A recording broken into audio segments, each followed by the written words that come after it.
السلام علیکم مفتی صاحب. وعلیکم سب سے السلام. پہلے میں اخبار پاکستان کینیڈا کی جانب سے آپ کو خوش آمدید کہتا ہوں کینیڈا میں.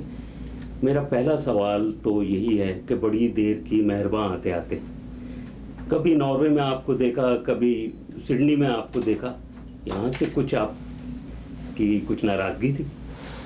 ایسا نہیں ہے. میں ہمیشہ سے اپنے احباب سے ملاقات کا خواہش مند تھا, لیکن میں بعض ایسے منصوبوں پر کام کر رہا تھا جس میں میرے لیے سفر بہت مشکل تھا. میں نے ارادہ کر لیا تھا, اور اسی وقت ارادہ کر لیا تھا جب آپ نے مجھے ناروے میں اور آسٹریلیا میں دیکھا, لیکن اس سال ویزا ذرا تاخیر سے ملا, تو اس وجہ سے پھر مجھے اسے مؤخر کرنا پڑا. چلیں, آپ یہاں ماشاء اللہ آ گئے ہیں, اور اب المورد کینیڈا کا جو ہے وہ کام شروع ہو چکا ہے. یوں سمجھیے, کیا اہداف ہیں ان کے؟ اس کے اہداف وہی ہیں جو المورد پاکستان کے رہے ہیں. ہم یہ چاہتے ہیں کہ ہم قرآن مجید کی دعوت دنیا کے کونے کونے تک پہنچائیں, ہر شخص تک اللہ کا پیغام پہنچے, اور جو لوگ اس پیغام کو سنیں, اس کی طرف متوجہ ہوں, ان کی صحیح تعلیم و تربیت کا اہتمام کیا جائے.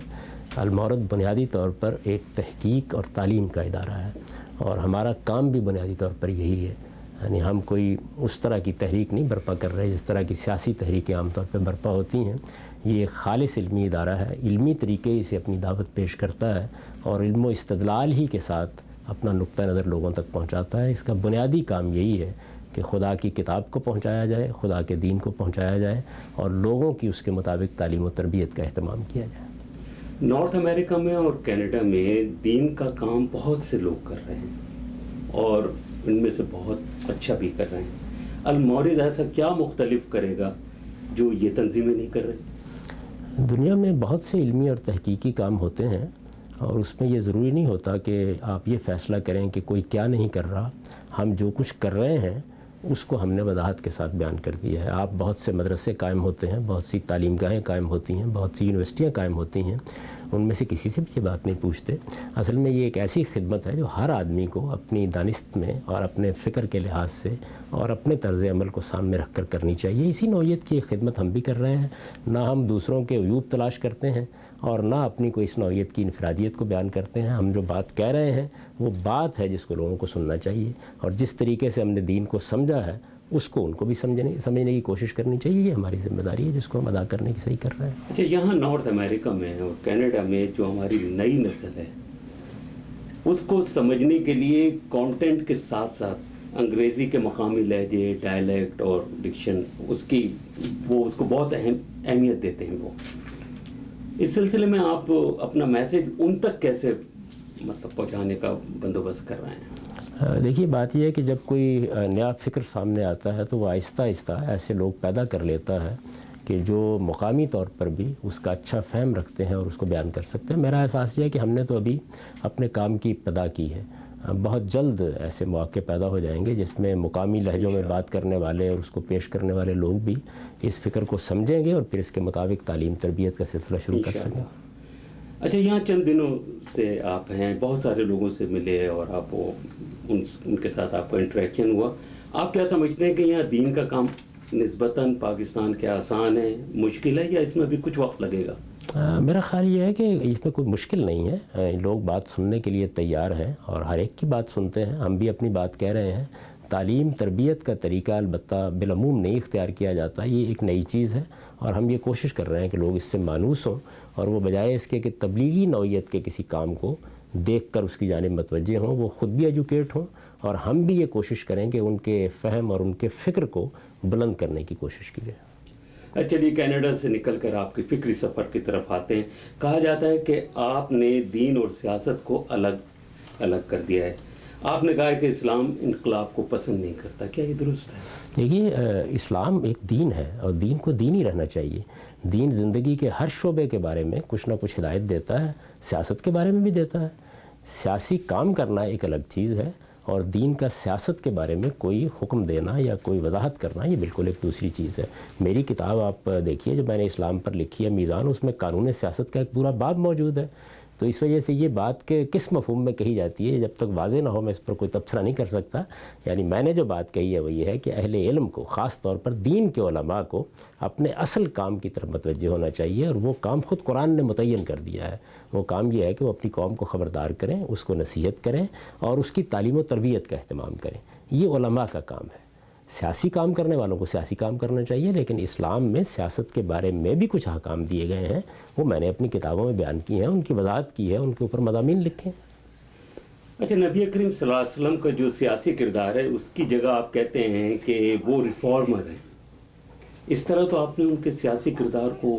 میں نے تو یہ بھی کبھی نہیں کہا کہ وہ ریفارمر ہیں. میرے نزدیک وہ اللہ کے رسول ہیں. اللہ کے رسول تو اللہ کا پیغام پہنچانے کے لیے آتے ہیں، وہ اللہ کا دین لے کے آتے ہیں. اس دین کو دنیا تک پہنچانا ان کی ذمہ داری ہے، اور وہ اللہ کے احکام کے تحت اس دین کی وضاحت بھی کرتے ہیں، اس کی شرح بھی کرتے ہیں، اور پھر چونکہ رسول کے منصب پر وہ فائز ہیں تو اللہ کا فیصلہ بھی صادر کر کے جاتے ہیں. تو رسالت مآب صلی اللہ علیہ وسلم نے یہ کام کیا ہے. جہاں تک ریفارمرز کا تعلق ہے وہ تو دنیا میں بہت آتے رہتے ہیں، بہت جاتے رہیں گے. رسول کا مرتبہ اور نبی کا مرتبہ اس سے بہت بلند ہے، وہ خدا کا پیغام لے کے آتا ہے.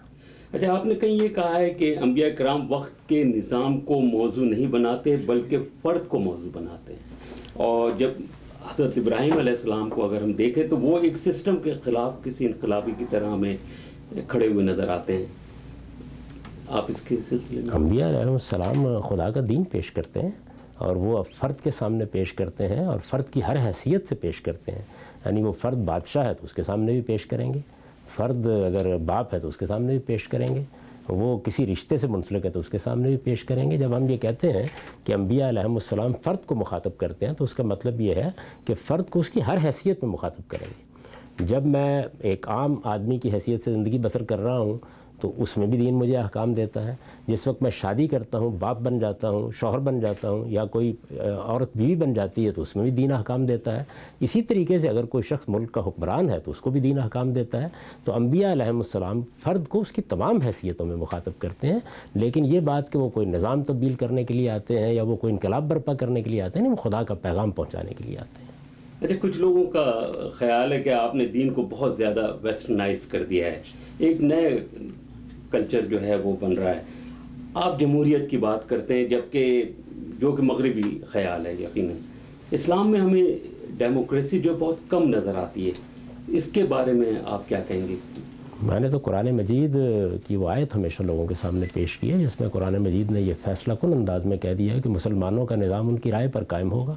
اس کو آپ جمہوریت کہیں یا کچھ اور کہیں، بہرحال قرآن مجید بالکل واضح ہے اس معاملے میں کہ مسلمانوں کا نظام نہ کسی بندوق کی بنیاد پر قائم ہوگا، نہ کسی خاندان کی بنیاد پر قائم ہوگا، نہ کسی طبقے کی بنیاد پر قائم ہوگا.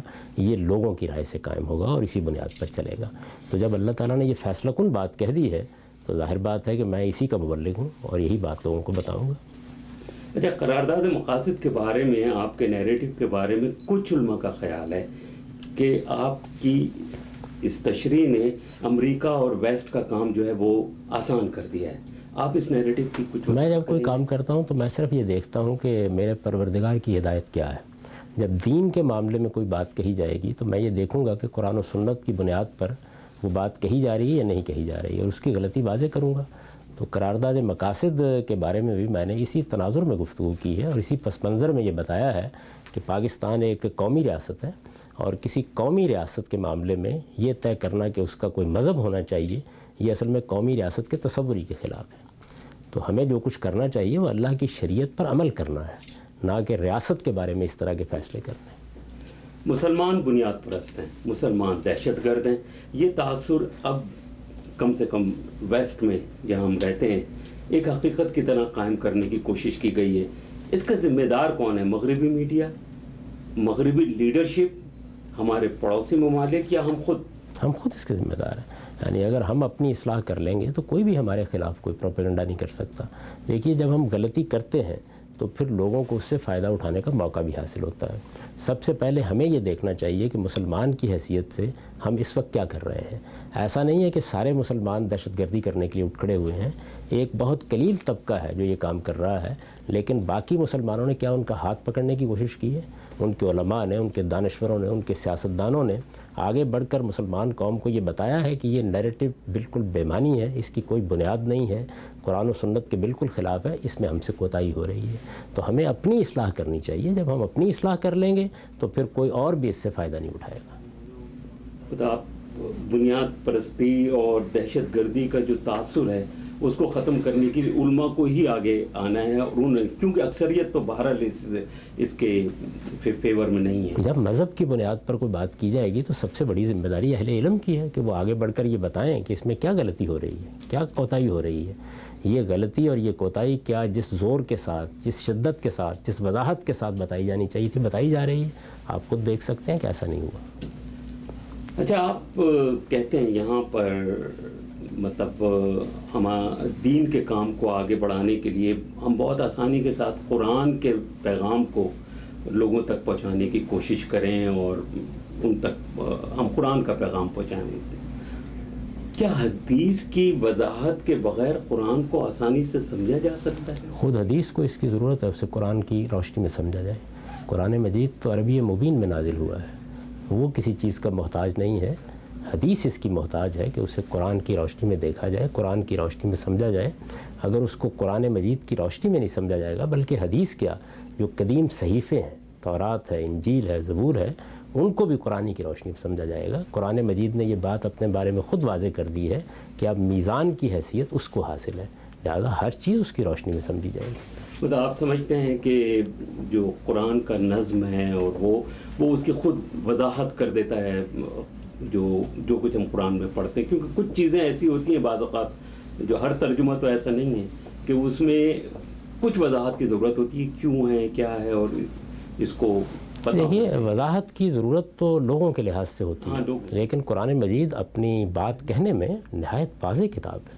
وہ خود یہ کہتا ہے کہ وہ بلسان عربی مبین نازل ہوئی ہے، یعنی واضح عربی زبان میں نازل ہوئی ہے۔ اس لیے قرآن مجید اپنا مدعا پوری شان کے ساتھ واضح کرتا ہے، اس میں کوئی ابہام نہیں ہوتا۔ وہ اپنی بات جب بھی کہتا ہے ہر لحاظ سے واضح کر کے کہہ دیتا ہے۔ البتہ انسانوں کے فہم میں کوتاہی ہوتی ہے، بعض اوقات ان کے تدبر میں کوتاہی ہوتی ہے، اور اس کی وجہ سے غلطی ہو جاتی ہے۔ اس غلطی پر اہل علم متوجہ کرتے رہتے ہیں۔ ہر چیز قرآن کی روشنی میں دیکھی جانی چاہیے۔ میرا تعلق پاکستان ٹیلی ویژن سے رہا خاصے طویل عرصے تک، اور میری دلچسپی اس کے اندر بہت ہے۔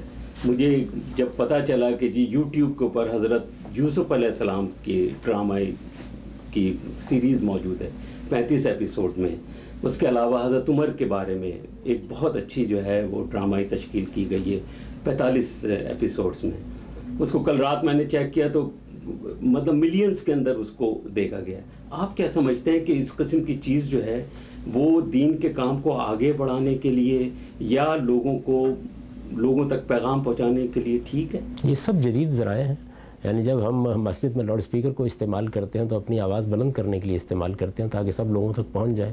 تو اسی طریقے سے یہ جدید ذرائع، یہ ٹیلی ویژن ہے، یہ انٹرنیٹ ہے، اسی طریقے سے فلم ہے، یہ بہت غیر معمولی ذرائع ہیں، اور ان سے آپ کو کام لینا چاہیے، ان سے فائدہ اٹھانا چاہیے۔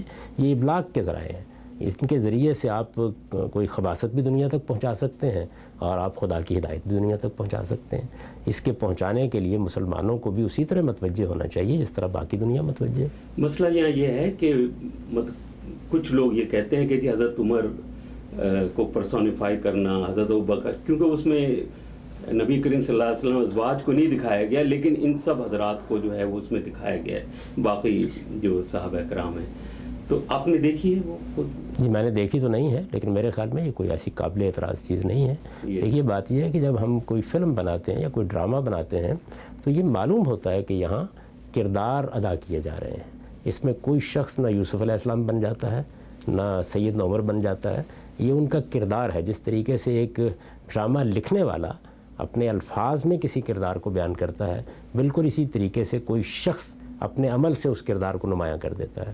تو میرے خیال میں یہ ایک نیا فن ہے، مسلمان آہستہ آہستہ سے مانوس ہوں گے، اس میں کوئی حرج کی بات نہیں ہے۔ ابھی تو خاصی مشکل ہو رہی ہے حضرت یوسف علیہ السلام کی فلم دیکھتے ہوئے۔ کچھ لوگوں نے بتایا کہ جی ہم نے پردہ کر لیا ہم نے، لیکن ہم سنتے رہے، دیکھتے رہے کچھ وہ. تو یہ میرا خیال ہے یہ ایسا ہی ہوتا ہے. دیکھیے لاؤڈ اسپیکر شروع میں آیا تو اس کو اعلیٰ لہب کہا گیا، اور یہ کہا گیا کہ یہ مسجد میں داخل بھی نہیں کیا جا سکتا، لیکن اب جانتے ہیں کہ اب اس کو مسجد سے نکالنا کتنا مشکل ہو گیا ہے. بہت مشکل ہو رہی ہے، بہت تکلیف بھی دے رہا ہے لوگوں کو. تو اس لیے یہ نئی چیز جب بھی آتی ہے تو لوگوں کا رد عمل اس کے بارے میں اسی نوعیت کا ہوتا ہے. اس میں کوئی حرج کی بات نہیں ہے. اصل چیز یہ ہے کہ جو کانٹینٹ پیش کیا جا رہا ہے کیا وہ صحیح ہے، تحقیق کے معیار پر پورا اترتا ہے. اس لحاظ سے کسی چیز پہ تنقید کی جا سکتی ہے، لیکن تمثیل نگاری بجائے خود ایک بڑا فن ہے ابلاغ کے لیے. میرے خیال میں اس کو اب آہستہ آہستہ لوگ قبول کر لیں گے. جو معراج کے موقع کے اوپر جو کچھ نبی کریم صلی اللہ علیہ وسلم نے دیکھا، جو حضرت بلال کا مشکل ہوا، وہ بھی ایک تمثیلی کی شکل تھی شاید. اس میں بہت سی چیزیں ایسی ہیں جس میں تمثیل کا پرایا اختیار کیا گیا ہے. یعنی نبی صلی اللہ علیہ وسلم کا چونکہ وہ ایک رویا ہے تو رویا عام طور پر تمثیلی ہوتی ہے. اس کی بڑی عمدہ مثال خود قرآن مجید میں حضرت یوسف کا رویا ہے. یہ معلوم ہے آپ کو کہ انہوں نے یہ دیکھا کہ مجھے 11 ستارے اور سورج اور چاند سجدہ کر رہے ہیں. اس کی ایک خاص تعبیر تھی جو بعد میں نمایاں ہو گئی. تو بہت سی چیزیں تمثیلی انداز میں بھی اللہ تعالیٰ نے سمجھائی ہیں، پیغمبروں کو بھی سمجھائی ہیں. آپ کا بہت بہت شکریہ ہمیں وقت دینے کے لیے. اخبار پاکستان کی طرف سے میں آپ کا شکریہ ادا کرتا ہوں. بہت